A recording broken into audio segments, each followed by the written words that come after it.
तर बिहार विधानसभेच्या निकालावरून शरद पवारांनी सवाल उपस्थित केले आहेत। बिहार निवडणुकीमध्ये निवडणुकीच्या आधी महिलांना 10,000 रुपये दिले गेले। निवडणुकीच्या आधी पैशांचा असा वापर करणं योग्य आहे का, असा सवाल पवारांनी केलाय। तर जो जीता वही सिकंदर, आमच्या योजना जनतेला आवडल्यामुळे विजय झाला, असं मुख्यमंत्री फडणवीसांनी म्हटलंय। बिहार विधानसभेच्या निवडणुकीत 202 जागा मिळवणाऱ्या एनडीएवर महिलांना दिल्या जाणाऱ्या 10,000वरून शरद पवारांनी काही प्रश्न उपस्थित केले। निवडणुकीआधी सरकारी तिजोरीतनं 10,000 देणं किती योग्य, असा सवाल शरद पवारांनी केला। तर आत्मपरीक्षण करणं विरोधकांना मान्य नसल्याचं म्हणत मुख्यमंत्री फडणवीसांनी पवारांना प्रत्युत्तर दिलंय। निवडणुका जाहीर होण्याच्या आधी या पैशाचं वाटप आहे।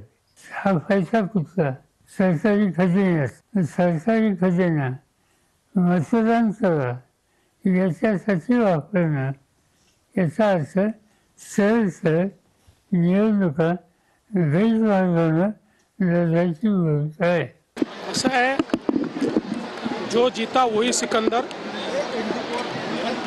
हारल्यानंतर, पराभव झाल्यानंतर पराभव स्वीकारता आला पाहिजे। मोकळ्या मनानं आपल्या चुका कबूल केल्या पाहिजेत, आत्मपरीक्षण केलं पाहिजे। बिहार मधला विजय हा भाजपचा नसून निवडणूक आयोगाचा विजय असल्याची टीका चेन्नीथलांनी केली आहे। तर बिहारच्या विजयाच्या स्फोटामुळे विरोधी नेते राजकीय दृष्ट्या उद्ध्वस्त झाल्याचं म्हणत दरेकरांनी पलटवार केला।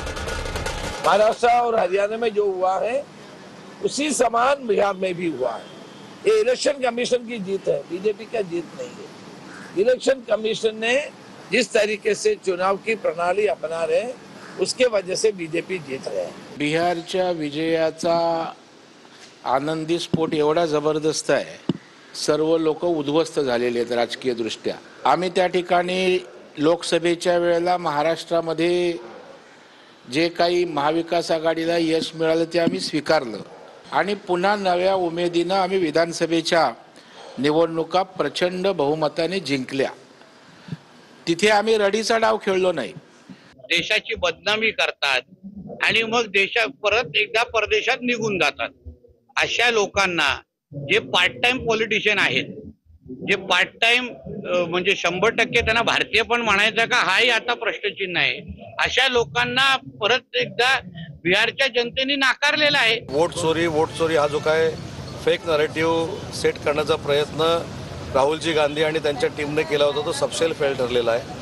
कारण 65 लाख दुबार मतदार काढून टाकल्यानंतर देखील 2/3 मेजॉरिटीनं बिहारमध्ये एनडीएचं सरकार आलेलं आहे। बिहारच्या जनतेनं नरेंद्र मोदी साहेबांना विकासाला समर्थन करतो, त्यांना आम्ही मतदान करतो हे दाखवून दिलंय।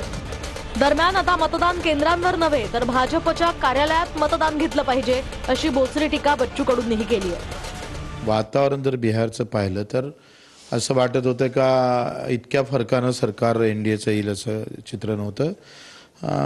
मुळातच ज्या मतदारमधला आणि त्यातली पारदर्शकता नसल्यामुळे अजूनही स्पष्टता नेमका जनतेचा कौल आहे का मशीनची कामगिरी आहे। आता ते मशीनची कामगिरी आहे असंच एकंदरीत दिसतं, जनतेचा कौल तो वाटत नाही। बच्चू भाऊ, तुमचा देखील पराभव अचलपूरमध्ये भारतीय जनता पार्टीच्या सर्वसामान्य कार्यकर्त्यांनी केला। बच्चू भाऊ, जरा आपला पराभव का झाला याचं आत्मपरीक्षण करा आणि मग निवडणूक आयोग किंवा भारतीय जनता पार्टीला दोष द्या।